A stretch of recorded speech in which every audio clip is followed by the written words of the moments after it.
Welcome to humanities हलवा है। Please share, like and subscribe. अबे कर देंगे ना, चल तू पढ़ा। 1930s में एक महान इंसान जिसका नाम आर्थर हॉल्म्स था, उसने आकर कहा कि एस्थेनोस्फेयर में कन्वेंशनल करंट ऑपरेट होते रहते हैं। ये करंट्स रेडियो एक्टिव एलिमेंट्स की वजह से एग्जिस्ट करते हैं। रेडियो एक्टिव एलिमेंट्स की वजह से ही जो हमारा एस्थेनोस्फेयर है उसमें थर्मल डिफरेंस आता है। रेडियो एक्टिव एलिमेंट की वजह से जो लोअर एस्थेनोस्फेयर होता है वहाँ का मैग्मा बहुत गर्म हो जाता है, इसलिए वो राइज अप करने लग जाता है। ऊपर जाके वो ठंडा होने के बाद दोबारा से सिंक करता है। गर्म मैग्मा जो है ओशनिक क्रस्ट के ऊपर भी फोर्स लगाता है। ओशन क्रस्ट को तोड़कर वो दोनों साइड इक्वल मैग्मा डिपॉजिट करता है। जिस जगह से मैग्मा निकला था वो जगह दोबारा से ब्लॉक हो जाती है, क्योंकि वहां पर जो लावा होती है वो कूल डाउन हो जाती है। मैग्मा फोर्स लगाकर इस ब्लॉकेज को तोड़ देती है और दोबारा से ये साइकिल कंटिन्यू होती है। चलो अब हम समझते हैं कि कन्वेंशनल करंट कॉन्टिनेंटल ड्रिफ्ट में क्या रोल प्ले करता है। एक बड़े से लैंड मास के ऊपर जब ये मैग्मा फोर्स लगाता है तो उसके फोर्स लगाने से इसके अंदर क्रैक आ जाते हैं और मैग्मा वहां पे डिपॉजिट होने लग जाता है। मैग्मा डिपॉजिट होने की वजह से ये दोनों लैंड मासेस एक दूसरे से दूर जाने लग जाते हैं।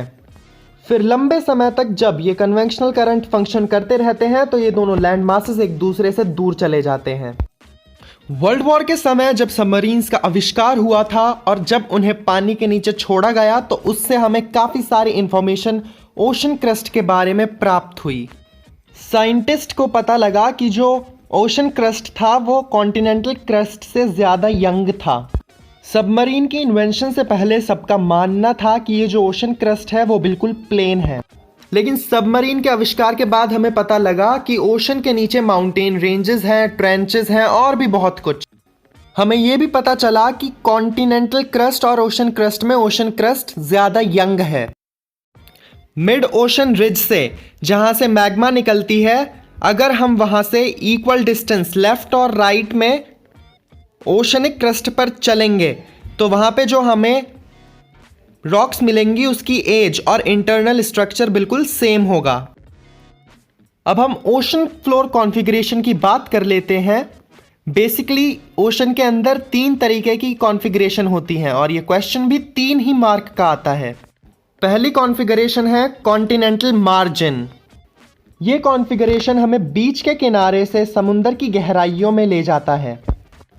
कॉन्टिनेंटल मार्जिन 4 हिस्सों से मिलकर बनी है: continental shelf, continental slope, continental rise and deep oceanic trenches. Second ocean floor configuration है अबाइजल planes. Abyssal plain is the region which is present between continental margin and mid-oceanic ridges. Ocean के erosional erosional activities होने के कारण जो कंकड़ पत्थर टूट जाते हैं वो आकर अबाइजल प्लेन पर डिपॉजिट हो जाते हैं। And third ocean floor configuration है mid oceanic ridges. Mid oceanic ridge longest mountain chain है जो कि पानी के ओशन के नीचे प्रेजेंट है। ये रिजेस पानी के नीचे 70,000 किलोमीटर तक फैली हुई है। इसके अंदर से ही एस्थेनोस्फेयर में से मैग्मा निकलता है जो कि ओशनिक क्रस्ट बनाने में हेल्प करता है। ये 1 मार्कर के लिए बहुत इंपॉर्टेंट है। ये जो तुम माउंटेन की चेन पैसिफिक ओशन के पास देख सकते हो, इसे हम रिम ऑफ फायर के नाम से भी जानते हैं। वर्ल्ड वॉर के बाद जब साइंटिस्ट को काफ़ी सारी चीज़ें ओशन के बारे में रिवील हुई तो लोगों की रुचि उसमें और बढ़ गई। लोगों को ओशंस के बारे में और जानना था, तो 1961 में एक साइंटिस्ट जिसका नाम हैस था, उसने अपनी एक थ्योरी दी जो थी सी फ्लोर स्प्रेडिंग थ्योरी। इस थ्योरी के मुताबिक साइंटिस्ट ये कहना चाहते थे कि जो ओशन क्रस्ट है वो स्प्रेड कर रहा है। ये वाला क्वेश्चन तुम्हें अपने एग्जाम पेपर में देखने को मिल सकता है। Right proof for concept of sea floor spreading, और ये पूरे 5 नंबर का आता है। जब मिड ओशन रिजेस में से लावा निकलता है तो वो ओशन क्रस्ट पर आकर कूल डाउन हो जाता है। मिड ओशनिक रिज से लेफ्ट राइट साइड पर जो रॉक इक्विडिस्टेंस होती हैं उनकी प्रॉपर्टीज मैच करती है। जैसे एज, केमिकल कॉम्पोजिशन और उनकी मैग्नेटिक प्रॉपर्टीज। अगर हम रॉक की एज वाइज बात करें तो जो रॉक यहाँ पर होगी वो यंग होगी, इससे थोड़ी सी ओल्ड यहाँ पर होगी, यहाँ उसकी उम्र थोड़ी और ज़्यादा होगी, यहाँ पर वो सबसे ओल्डेस्ट होगी। फिर मिड ओशनिक रिज से लावा निकलेगा और यहाँ पर ये सबसे यंगेस्ट रॉक कहलाएगी। थर्ड पॉइंट होगा, जो ओशन क्रस्ट था वो कॉन्टिनेंटल रॉक से ज़्यादा यंग था। ओशनिक क्रस्ट की एज 200 मिलियन ईयर्स थी, वहीं पर कॉन्टिनेंटल रॉक की एज 3200 मिलियन ईयर्स थी। ओशन क्रस्ट पर जो सेडिमेंट्स डिपॉजिट हुए थे उनसे एक बहुत थिन लेयर ओशन क्रस्ट पर थी। फिफ्थ पॉइंट है, जो ट्रेंचेस होते हैं वहां पर डीप सीटेड अर्थक्वेक होते हैं, वहीं पर जो मिड ओशनिक रिज होती है वहां पर जो अर्थक्वेक आते हैं उनकी शैलो डेप्थ होती है। अब जो वहां की जनता थी उसे एक चीज समझ में नहीं आई कि जो ओशन क्रस्ट था वो कॉन्टिनेंटल क्रस्ट के बनने के बाद बना था। तो हेस ने इस क्वेश्चन का आंसर दिया कि जैसे यहां पर एक उसने रॉक ले ली, उसका नाम उसने ए रखा, तो जब एस्थेनोस्फेयर में से मैग्मा निकला तो उसने साइड में पुश कर दिया इस रॉक को और इस रॉक की पोजीशन चेंज हो गई। ऐसे ही दोबारा से ये साइकिल कंटिन्यू हुई, मैग्मा निकला और दोबारा से इस रॉक की पोजीशन चेंज हो गई। जब ये रॉक एस्थेनोस्फेयर के पास पहुंचती है तो इंटेंस हीट के कारण ये मैग्मा में कन्वर्ट हो जाती है और मिड ओशन रिज से निकलने के बाद ये दोबारा से रॉक बन जाती है और ये साइकिल ऐसे ही कंटिन्यू होती रहती है। अब लोगों का इंटरेस्ट चेंज हो गया, लोगों ने कहा कि भाई ओशन के बारे में तो बहुत जान लिया, अब हमें तुम ये बताओ कि ये वॉल्केनोस और अर्थक्वेक आते कैसे हैं। 1976 में 3 साइंटिस्ट मैकेंजे, पार्कर और मॉर्गन, इन तीनों ने आकर अपनी एक थ्योरी दी जिसका नाम था प्लेट टेक्टोनिक्स। प्लेट टेक्टोनिक एक बहुत मैसिव सॉलिड रॉक होती है। ये प्लेट्स एस्थेनोस्फेयर के ऊपर हॉरिजॉन्टली मूवमेंट करती हैं।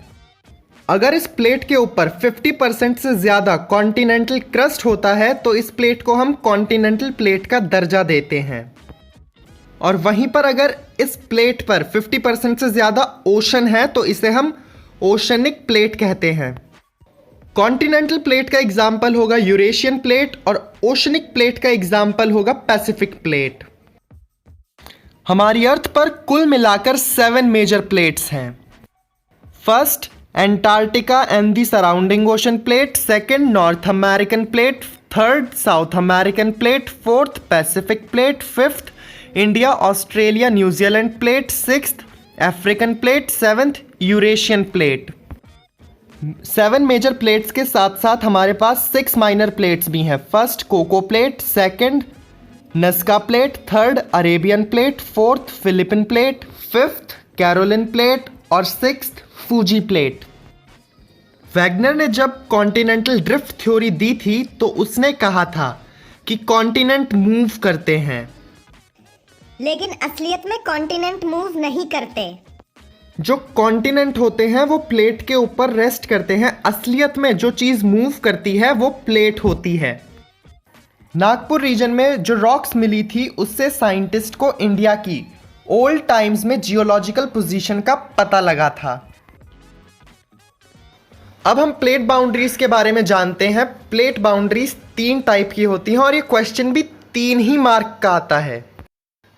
पहली प्लेट बाउंड्री है कन्वर्जेंट बाउंड्री। इसमें ये दोनों प्लेट एक दूसरे से दूर जाती हैं। इन दोनों क्रस्ट के दूर जाने से बीच में जो जगह बनती है वहां से लावा निकल कर आता है और न्यू क्रस्ट जनरेट होता है। जिस जगह से ये दोनों प्लेट एक दूसरे से डाइवर्ज करना शुरू करती हैं उस पॉइंट को हम स्प्रेडिंग साइट कहते हैं, और इसका सबसे बढ़िया एग्जाम्पल है mid Atlantic ridge. Second plate boundary है कन्वर्जेंट बाउंड्री। इसमें 2 प्लेट एक दूसरे के पास आती हैं और टकरा जाती हैं। इनके टकराने से इनका क्रस्ट डिस्ट्रॉय होता है। वो पॉइंट जहां पर एक प्लेट दूसरी प्लेट के नीचे चली जाती है उस पॉइंट को हम सबडक्शन जोन कहते हैं। हमें यह पता है कि जो कन्वर्जेंट बाउंड्री है वो 2 प्लेट्स के टकराने से बनती हैं।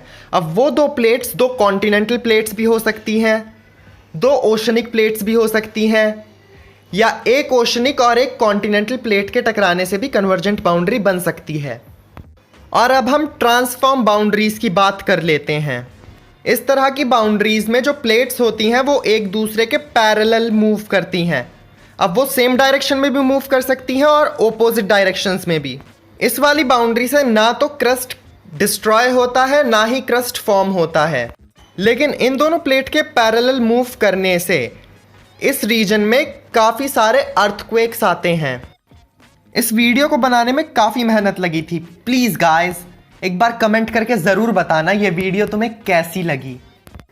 वैसे यार तुम सबको भी थैंक यू, क्योंकि तुम सब ने ही मुझे सजेस्ट किया था कि सर आप इन तरीकों से अपनी वीडियोस को और मॉडिफाई कर सकते हैं।